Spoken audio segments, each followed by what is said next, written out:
आप सभी को सवेरा परिवार की ओर से आचार्य शिवेंद्र का ढेर सारा प्रणाम। सवेरा परिवार निरंतर प्रकृति और संस्कृति के संरक्षण के लिए प्रयास कर रहा है। वास्तव में ये नदियाँ, ये पेड़ पौधे, ये पहाड़, ये पशु पक्षी अगर ये हैं तो हम सभी का अस्तित्व भी सुरक्षित है। इनका न होना या कम होना ये कहीं न कहीं हम सभी के लिए एक खतरनाक संकेत है।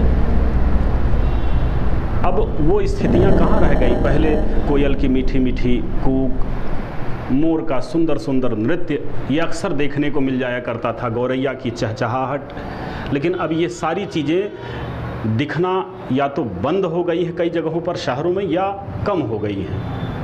अब तो लगता है कि जैसे तितलियों से खेलने के वो जो अच्छे सुंदर सुंदर मीठे मीठे दिन थे वो शायद ही कभी लौट करके आ पाएँ। आज तोता, कठफोड़वा, नीलकंठ जैसे कई पक्षी विलुप्ति की कगार पर हैं। गिद्ध लगभग 98% तक विलुप्त हो चुका है। पहले जब कोई जानवर कहीं मरता था तो 1 या 2 घंटे में ये सारे गिद्ध, जिनको प्राकृतिक सफाई कर्मी कहा गया है, मिल करके उसको साफ कर दिया करते थे। आज अगर प्रशासन न ध्यान दे तो स्थितियां बड़ी विकट हो जाती हैं। और इन सभी पक्षियों का कम होना ये हम सभी के लिए बेहद खतरनाक है। हमें जागना होगा, हमें चेतना होगा, इन पर ध्यान देना होगा और निरंतर प्रयास करना होगा। अच्छा, प्रश्न उठता है कि हम इनको क्यों बचाएं या इनसे क्या लाभ है। तो वास्तव में पक्षियों का जो मूल काम है, पहला है हमारे घरों के आसपास के जो नुकसानदायक कीड़े मकोड़े हैं उनको खाना, फसलों में जो नुकसानदायक कीड़े मकोड़े हैं उनको खाना, और उन्हें खा करके हमारे स्वास्थ्य की सुरक्षा करना। और चूंकि आज पक्षी लगातार कम होते जा रहे हैं, इसलिए हमें चाहे सब्जियां हों, चाहे फल हों या अन्य जो फसलें हैं, उनमें लगातार कीटनाशक डालना पड़ रहा है, जो कि कहीं न कहीं हमारे स्वास्थ्य के लिए खतरनाक है और एक तरह से आर्थिक रूप से भी हमें नुकसान पहुंचा रहा है। पक्षियों का एक और महत्वपूर्ण काम है, वो फलों को खाते हैं। फलों को खाने के बाद यहाँ से वहाँ उड़ेंगे और जगह जगह बीजों को गिराते हैं। इससे नई नई जगहों पर नए नए प्रकार के पौधे अपने आप उगने लगते हैं। ठीक यही काम तितलियों का भी है, मधुमक्खियों का भी है। वो फूलों के परागकणों से रस लेकर के उनके परागकणों के माध्यम से जगह जगह नए नए प्रकार के पौधों के रोपण का काम करती हैं। कभी आप विचार करिएगा कि ये जो पहाड़ों पर वृक्ष हैं या जंगलों में ये जो पेड़ हैं या जो अन्य झाड़ियां हमें दिखाई पड़ती हैं, आखिर इसको किसने लगाया? हमने तो लगाया नहीं। तो जब हमने नहीं लगाया तो आखिर इनको किसने लगाया है? ये वास्तव में पक्षियों का ही काम है। आज गौरैया लगभग 80% तक विलुप्त हो चुकी है।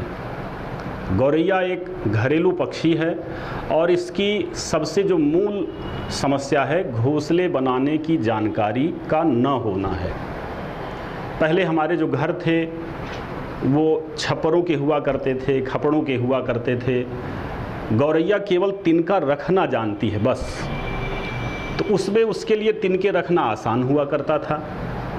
अब हमने चारों तरफ पक्के मकान बना लिए और गौरैया को आवास की समस्या पैदा हो गई।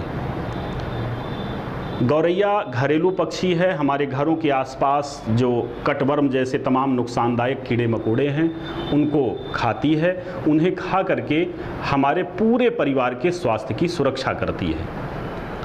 आज यह तेज़ी से विलुप्त होती जा रही है और वास्तव में बहुत से पक्षी तो गर्मियों में पानी न मिलने के कारण प्यास से मर जा रहे हैं। क्योंकि हमने पानी और दाना रखने की जो परंपरा थी उसको भी छोड़ दिया। चारों तरफ पक्की सड़कें, पक्का मकान, पानी कौन रखेगा उनके लिए? सवेरा परिवार थोड़ा सा दाना, थोड़ा सा पानी कार्यक्रम भी चला रहा है। और आप सभी से मेरी प्रार्थना है कि आप अपने घरों और प्रतिष्ठानों के बाहरी हिस्सों में ज़्यादा से ज़्यादा आप घोंसले लगाएं और अपने घरों की छतों पर और घरों के आसपास इन पक्षियों के लिए, इन प्यारे पक्षियों के लिए पानी की व्यवस्था करें, दाना की व्यवस्था करें। साथ में पाकड़, पीपल, महुआ, इस तरह के जो वृक्ष हैं इनको भी आप अधिक से अधिक लगाएं, जिससे इनके आवास की समस्या समाप्त हो जाए।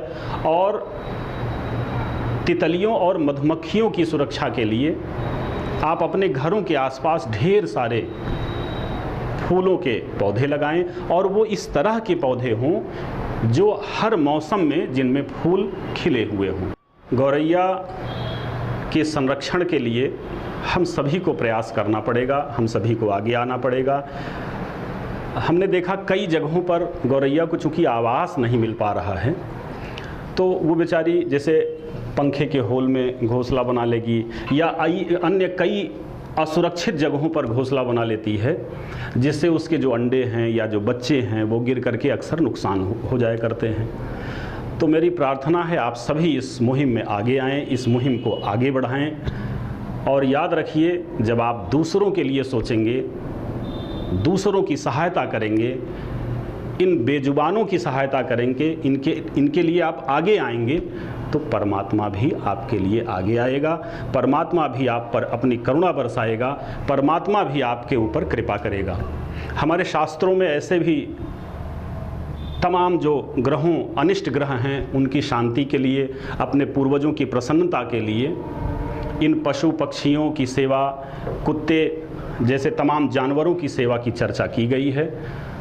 और मैं आप सभी से बार बार पुनः प्रार्थना करूंगा कि आप इस मुहिम को आगे बढ़ाएं और इस संदर्भ में लोगों को ज़्यादा से ज़्यादा जागरूक करें, ज़्यादा से ज़्यादा प्रेरित करें। सवेरा परिवार इस संदर्भ में जो निरंतर प्रयास कर रहा है, इसमें आप जितना अधिक से अधिक सहयोग देकर के इसे आगे बढ़ा सकते हैं, इसे बढ़ाने का प्रयास करें।